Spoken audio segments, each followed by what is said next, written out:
তিন দিন পরেও আজকে নুরুলকে ডিম ছোড়া হয়েছে। জনগণের রোষের জন্য ওর উপরে ডিম বর্ষণ হয়েছে এবং মানুষের প্রচন্ড রাগ ছিল। সেই রাগটা আমরা কেউ বর্তাতে পারলো না। পুলিশ প্রশাসন ওকে সেভ করে হয়তো ঘুরে নিল। আমরা ঠিক বুঝতে পারলাম না কি করতে চাইলো পুলিশ। কিন্তু আমাদের এই ক্ষোভ, আমাদের প্রচুর ক্ষোভ, তার উপরে আমাদের প্রচুর ক্ষয়ক্ষতি, আমাদের উপর অত্যাচার হয়েছে। তার রায় কি হবে সেটা পুলিশ কর্তৃপক্ষ আইন কি করে আইন আজকে আমরা ওনার উপরে একটু আমাদের যেহেতু ক্ষোভ আছে, ক্ষোভটা একটু মেটাতে, কিন্তু ক্ষোভ মেটাতে পুলিশ দেয়নি আমাদেরকে। পুলিশ ওকে সেভ করে নিয়ে ভরে নিল। হ্যাঁ, ডিম ছোড়াছুড়ি হয়েছে সাইড থেকে 2-4টি, কিন্তু ওর গায়ে হয়তো লেগেছে কিনা বলতে পারছি না।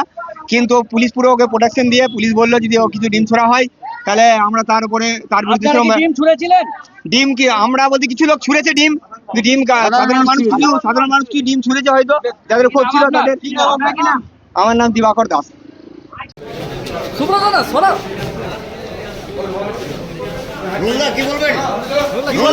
কি বলবেন?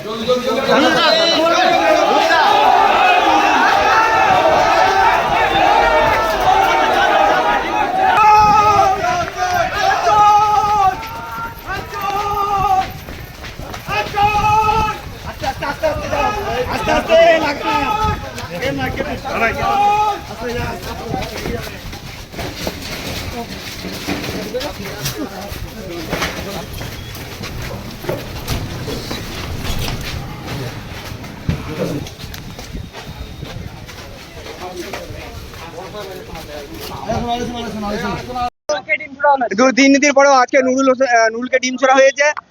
জনগণের রোষের জন্য ওর উপরে ডিম বর্ষণ হয়েছে এবং মানুষের প্রচন্ড রাগ ছিল। সেই রাগটা আমরা কেউ বর্তাতে পারলো না। পুলিশ প্রশাসন ওকে সেভ করে হয়তো ঘুরে নিল। আমরা ঠিক বুঝতে পারলাম না কি করতে চাইলো পুলিশ। কিন্তু আমাদের এই ক্ষোভ, আমাদের প্রচুর ক্ষোভ, তার উপরে আমাদের প্রচুর ক্ষয়ক্ষতি, আমাদের উপর অত্যাচার হয়েছে। তার রায় কি হবে সেটা পুলিশ কর্তৃপক্ষ আইন কি করে আজকে আমরা ওনার উপরে একটু আমাদের যেহেতু ক্ষোভ আছে, ক্ষোভটা একটু মেটাতে, কিন্তু ক্ষোভ মেটাতে পুলিশ দেয়নি আমাদেরকে। পুলিশ ওকে সেভ করে নিয়ে ভরে নিল।